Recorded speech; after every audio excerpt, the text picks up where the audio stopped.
Have you been trying to keep watch over the house? What was a watchman? What did they do? They kept watch in the night so that when an enemy would come, they would wake everybody up and the army would be ready to fight. Some of us have been so worried about whatever is going on in our life that we have been the watchman as if we could fight the battle for ourselves. And God he's calling and he's reminding us and he's saying, he's like, you can watch, but if you watch with me, unless God watches, unless God protects, it won't matter. And I just picture that as the control that I have. I do it with my kids. I got to make sure that you're all right. I got to make sure that you're safe.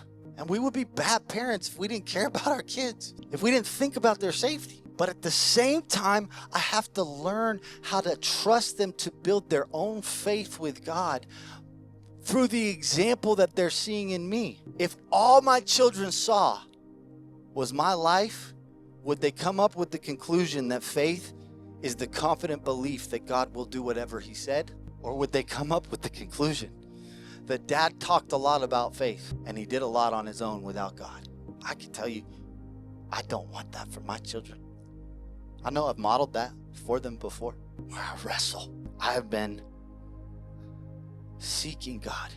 I've been praying and asking God. And I've at times been saying, like, God, I've surrendered Rescue Church to you. Like, we want breakthrough, Lord. We want to see you move. I want to see it. All the while gripping it.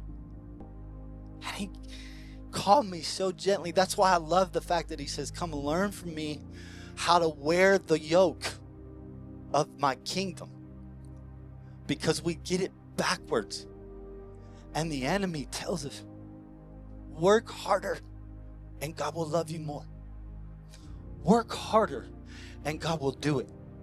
Work harder and he'll come through. If you just have more faith, if you just love people better, if you just did that, if you just did that, and then we're running around trying to do for God. And Jesus is saying, you've forgotten that my spirit is lowly and gentle and my yoke is about communion.